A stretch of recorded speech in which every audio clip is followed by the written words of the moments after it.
something radical happened in 1964 when the Beatles came out, and I immediately, the melody was just, I just had a thing for melody, and drums being a percussive instrument, not a melodic instrument, it just, I started to get frustrated with being a drummer. I just gravitated to the instrument of the day. I had been in bands in all my life, even as a drummer, so I started as a really young kid, just like a lot of us from the day, and having garage bands and cellar bands and doing that, and just getting better and better, and graduating to better players, and graduating to bigger club venues and concerts and stuff like that. And my first gig as a guitarist was, I had been still playing drums in a band, but learning how to play guitar on my own.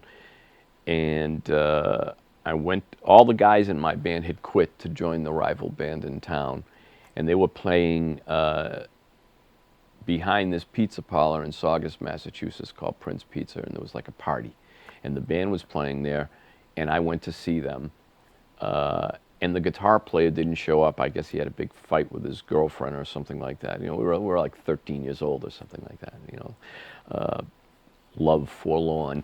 And they said, Johnny, can you go home and get your guitar? So, and I knew some of the songs and I got my little Vox guitar at the time. It was a Vox Clubman, which I still have, and a small little amplifier. And out of all the songs that they had, I knew 10 of them. So I did the first set, and during the break, they taught me 10 more songs. And at the second break, they taught me 10 more songs. I ended up playing the whole gig. And after the gig, they asked me to join the band. So it was really funny because I had never played guitar, never rehearsed with a band playing guitar ever. So the first time I ever played in a band playing guitar was actually at a gig. I think I was 12 years old or 13 years old. My first really big break in which I kind of was responsible for kind of molding a recording project was when I was working with Peter Wolf, and that was in the 90s. And I had worked with Peter live for a bunch of years, and he had gotten a deal with Warner Brothers Reprise to do a record, and he asked me to co-produce the record with him. And up until that point, I had been doing a lot of recording on my own with my bands and always been in, you know, good studios, but they were never more than 4 or 5 song demos. So now I was kind of responsible for controlling a whole album and you know what it's like to produce and having to have a vision for it through the 10, 12, 14 songs that you're going to record, and trying to keep the pace and trying to keep the budget going and trying to keep a sound in your head and know from the beginning, see the end of the project. And that was a really great test for me, and I really thank Peter for giving me that opportunity, because up until that point I didn't really know the workload involved with that type of a project and that kind of an endeavor. And I think it really set me up for understanding how I was going to do my first solo album, which came right after I finished working with Peter. I recorded that first album, I think, in 1999, the Sometime Tuesday Morning album. And the education that I got on the Long Line album with Peter Wolf really helped me immensely in controlling my own session for my first solo album.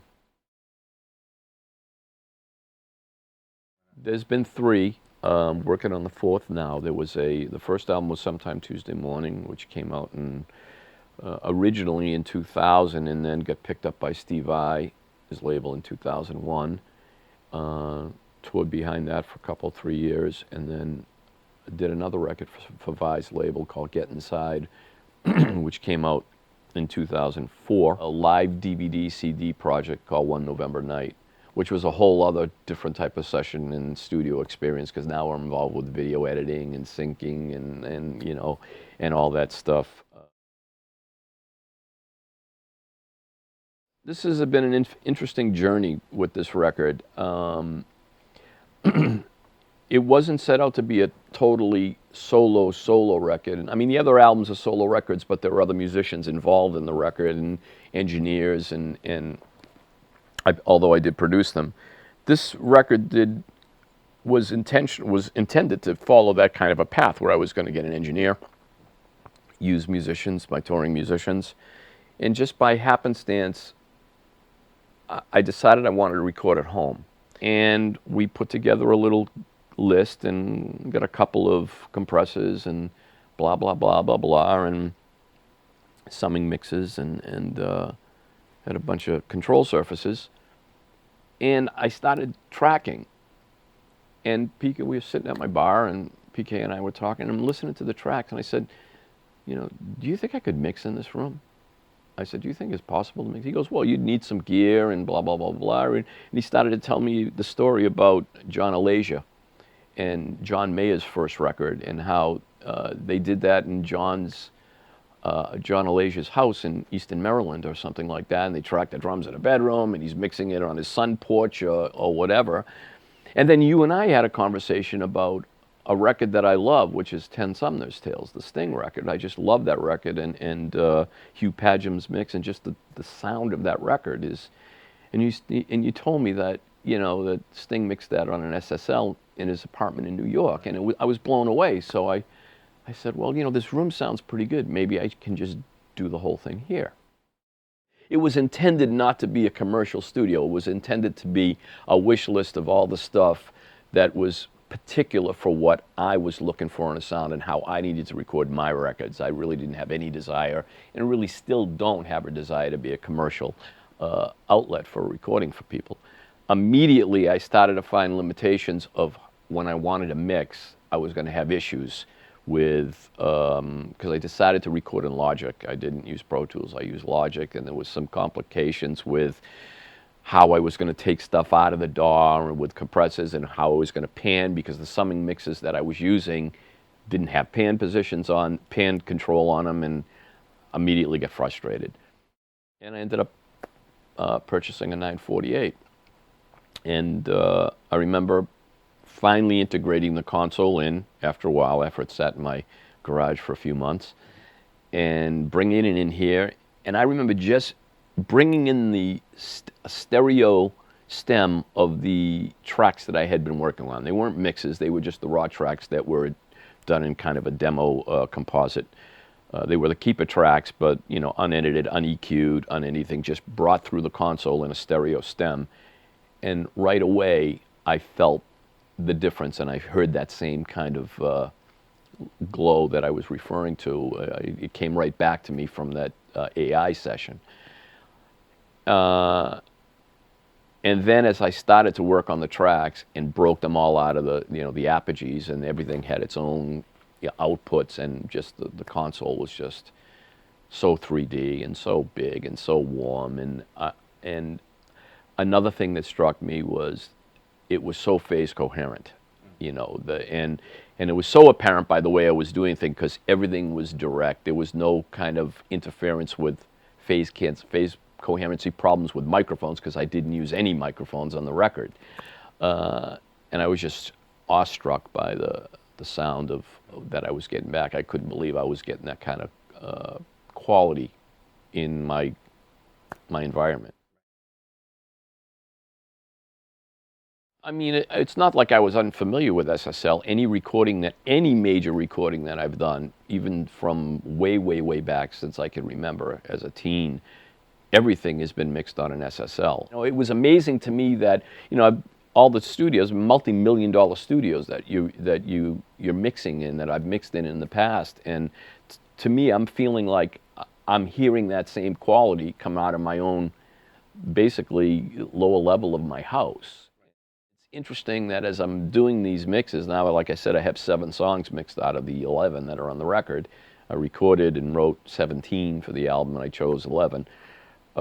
It's interesting and rewarding that I'm going from system to system, this car to that car, to a boombox, to somebody else's home stereo, and there is consistency in the mixes. It's the same level of unsureness, if that's even a word, that I had when I recorded my first record and I did all my guitars direct, because even though I had been doing the live direct thing since maybe 93, I didn't really commit that to a recording and that idea of doing it that way until 99 on the first record.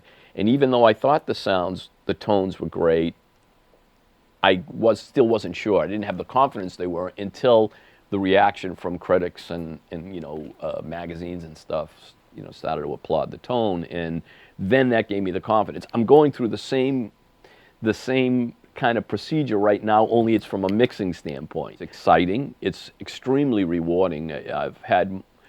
It's been the most rewarding project I've ever worked on. I am definitely a child of analog. I love the sound of analog, and if I could have had a Studer in here, I would have probably wanted to record to tape.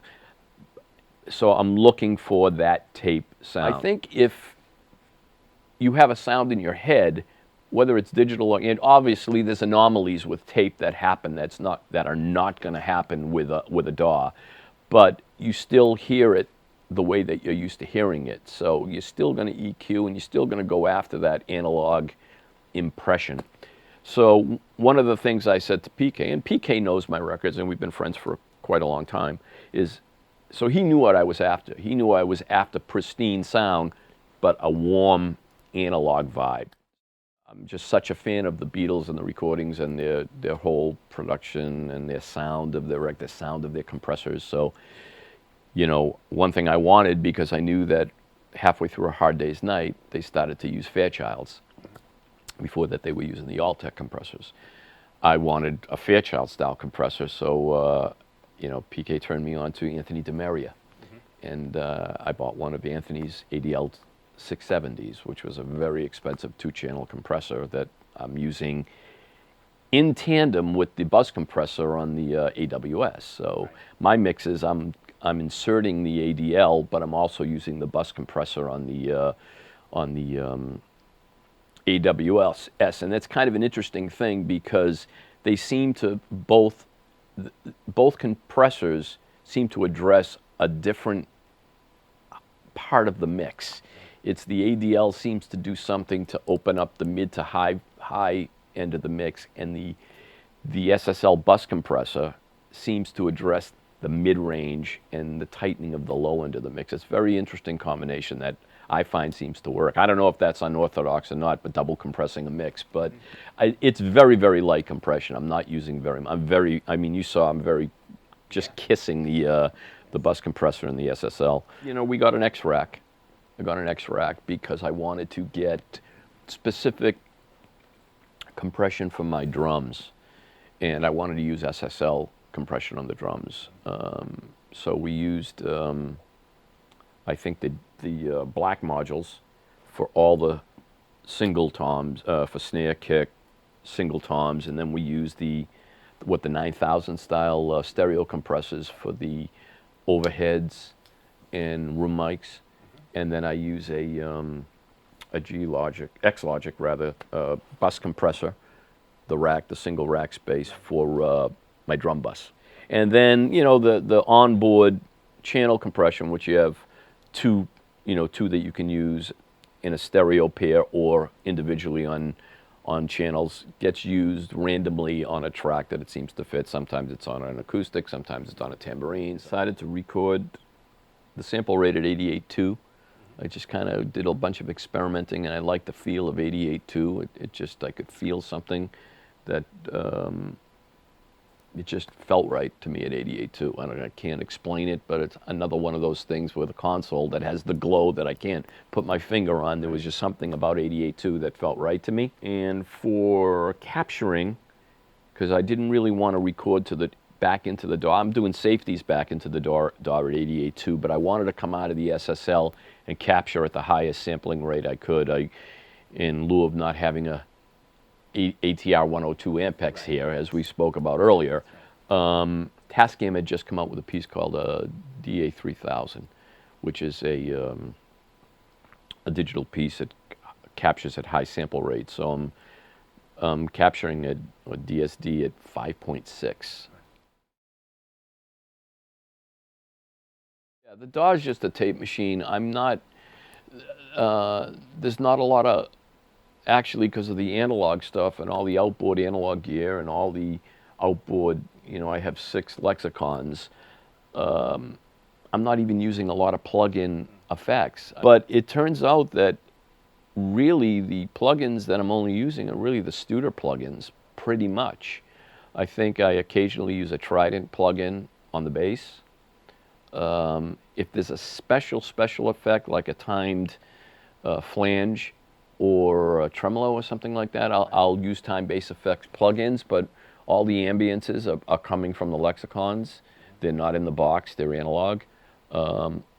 Pretty much all the EQ is coming from the console or the outside analog gear. There have been a couple things that I've done a double EQ thing, and I've used an EQ in the box in conjunction with a channel strip on the SSL to attack a certain frequency that I just could not find. And again, I'm not saying the console wasn't capable of doing it for me. It's just my limited engineering experience. This is just the path I took that got me to where I needed to be. It's a console. It sounds like an SSL. You know, I feel that, you know, I had summing mixes before I had the console, as I just mentioned, and I would listen to the stuff. It sounded really good. I can't say it didn't sound good. It sounded good, but when I got the console, it sounded more like a record. You know, to me, music is really emotive. It's emotion. You have to feel something. You know, and the console helped me feel something. It's the difference between this and this. Okay. You know, obviously, phase coherency is a big part of dimension and depth, and having the signal not be smeared that just interferes. So I think the fact that the technology that you people put into the 948 phase coherency is a big factor in that console. The fact that I didn't use microphones, so there's really no interference and comb filtering happening with microphones, and they're all direct signals, and the fact that the console is so phase coherent, it's given me an incredible amount of depth in the mixes. No, can you take it back? I can't stand it. I love the console. It's been a great, rewarding process so far. You know, I don't think I'd do it any other way now. You know, I've been enjoying it. It's a lot of work, but, you know, to me, you know, the reward is in the work. It's how the work comes out. You know, it's great, like, if you can, I guess, be a big star and make a ton load of money, which I wouldn't know about either one of those things. But at the end of the day, it's really about the work. And if you can be proud of the work and walk away from it, and 5 years later, 10 years later, say, oh, I really like that. I think I did a good job on that. So.